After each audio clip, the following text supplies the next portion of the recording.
खुलुमबाय लोगोफोर गिबियावनो नोंथांमोनखौ गासैखौबो आंनि गोदान भिडिअ बरायनाय बावहरनाय थाबाय। दिनै मोनसे स्टोरी लाबोदों जाय स्टोरीया ससियेल मिडियायाव खोब भाइरेल जागासिनो दङ आरो बे जाथाया कलकातानि होननानै मिथिनो मोनो। नखरसे जोबोद गरिब मानसि फिसाला सानै आरो फिसाजो सासे दंमोन।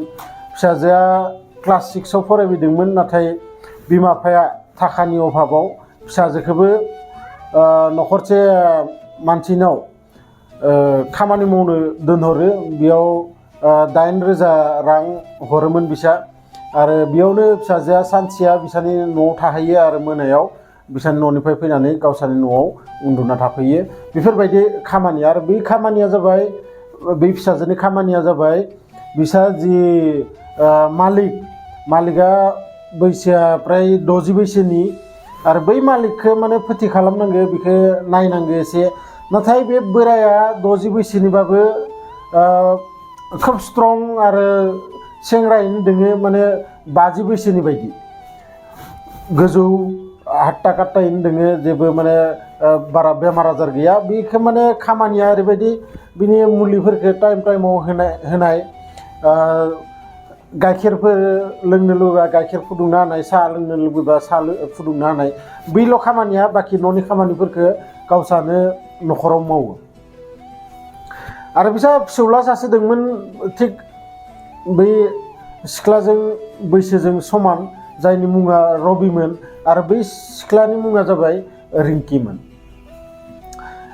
आरो बै रबिया गेजेर गेजेर बिजों रायलायोमोन, नाथाय बिजों रायज्लायबाथाय बिसोरनि नखरनि जि बिहामजो माने बै रबिनि बिमाया रागा जोङोमोन आरो बेखौ रायोमोन। बे जोंहानि खामानि मावग्रा गथ'सो, मानो बिजों रायज्लायदो, बेफोरजों जोङो रायज्लायनो लागा जेबो दरखार गैया, बेफोरबायदि फिसालाखौ माने रायोमोन, बुजायोमोन। नाथाय रबिया जेब्लानो चान्स मोनोमोन अब्लानो बै सिख्लाजों रायज्लायोमोन। बिदिनो गोबाव सम बिसानाव खामानि मावबाय थाबाय, बियो थांलाय फैलाय खालामबाय थायो। आरो सानसेखालि बे बोराया बुंबाय जे आङो देहाखौ मोजां मोनथाराखै, नोङो फै आंखौ एसे मोदोमखौ नानानै होफै, आथिंखौ नानानै होफै। बिदि बुंनानै बे बोराया बै गथ'नो रिंकिनो 50 रां होयो आरो 50 रांखौ होनानै बुङो जे आंनि आथिंखौ नानानै होजोब। आरो बिदि बुंनानै बियो गावनि जिखौ माने बोखाङो एसे गोजौआलागि। नाथाय बियो सिङाव जेबो आन्डारवेर गानाखैमोन आरो बै गथ'आ नुनानै मोनसे मा रखमबा बियो गोसो सिङाव सानबाय, गिस्रोमबो मोनबाय, मा खोन्था मा बाथ्रा आथिं नानायाव माने गोजौआलागि जिखौ बोखांदो बियो। थेवबो गिस्रोमैनो बियो बोरायनि आथिंखौ नानानै होबाय आरो एसे खुसिबो मोनबाय, मानोना बिसानिफ्राय जि रां मोनोमोन बे रांखौ थाइसेबो बियो दांनो मोनामोन, गासै रांखौनो गावसानि बिमानो होयोमोन। आरो बेनिखायनो बियो एसे खुसिबो मोनो, दिनै एक्सट्रा मोनसे इनकाम आं मोनदो, एक्सट्रा फैसा आं दांनो मोनदो।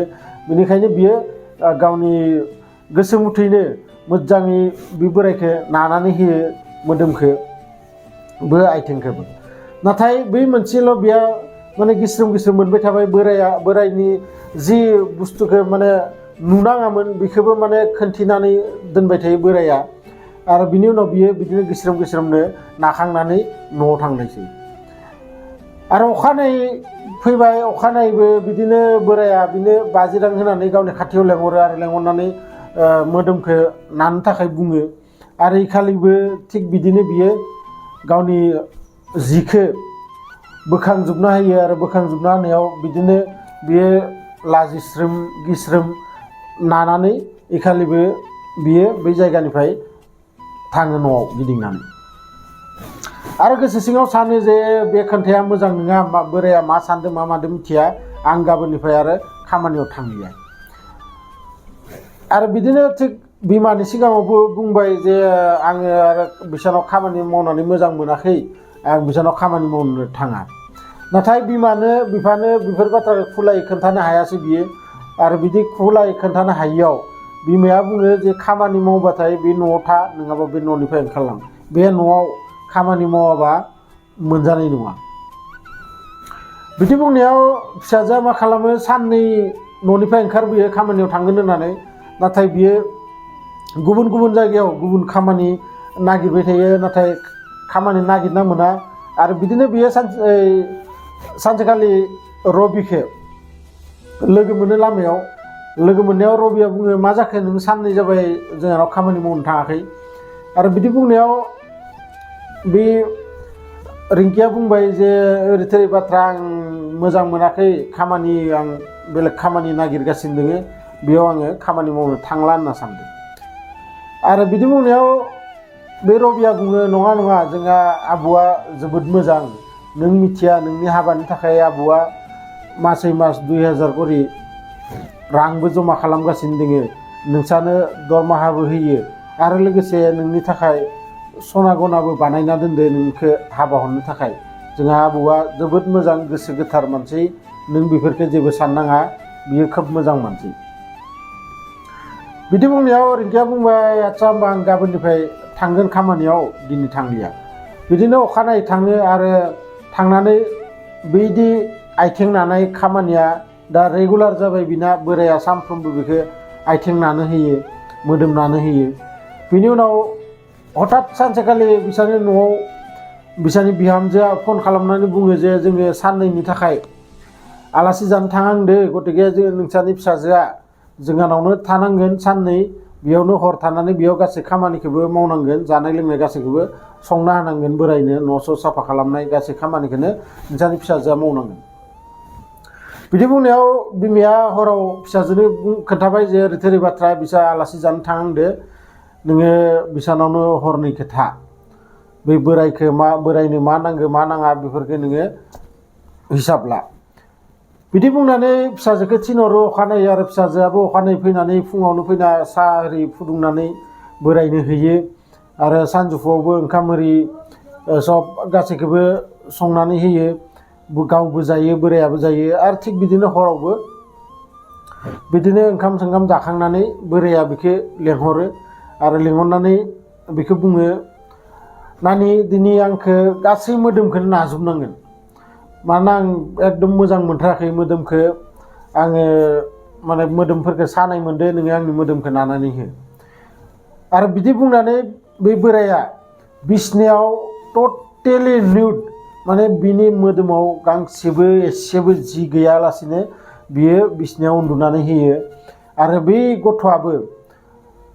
गथ'आबो बिदिनो बिनि मोदोमखौ नानानै होयो लासै लासै आरो ना होलाङो गिस्रोमबो मोनो माबोरैबाबा मोजांबो मोनो मानोना बिनि बैसोआबो मोनसे जौबननि बैसोमोन आरो बियो बेफोरखौ नुफेराखैमोन सिगांबाबो बै बोरायजोंल' बेफोरबायदि बियो मावनो मोनो आरो इखालि माबोरैबाबा दसे गोबाव नानायनि उनाव बियो ओंखारबोनानै दरजा मोखाङाव दसे गसंथना बियो सानो जे माबोरैबाबा बियो आरो गोसो जाफिनो जे आं बोरायजोंनो थाफानि होननानै आरो बिदि थाफानि होनना गोसो जानानै बियो दरजाखौ खेंनानै आरो हाबफैफिनोमोन आरो हाबफैफिननायाव बोराया मिनिस्लुनानै बिखौ लिंहरो खाथियाव आरो हरसेया बियो बै बोरायजोंनो थायो आरो बिनि उनाव मा जायो नोंथांमोननो आरो खोन्थानो दरखार गैया नोंथांमोना बुजिजोबखाबाय आरो बिखालिनिफ्रायनो सानफ्रोमबो बिसोरो बिदिनो थायो जेब्लानो चान्स मोनो सानैबो बेफोरबायदिनो थाजाबो आरो बिसोरनि न'खरनि मानसिफोरा फैबा आलाग आलाग जानानै थायो दाबो बिदिनो दं होननानै मिथिनो मोनो आरो बे गासै स्ट'रियाबो आं ससियेल मिडियानिफ्राय कालेक्ट खालामनाय आरो नोंथांमोना गोबाङानो सोंबाय थायो आंनाव जे नोंथांनि स्ट'रिफोरा रियेल ना ओरैनो बानायना बुंनाय आङो एक्सुवेलि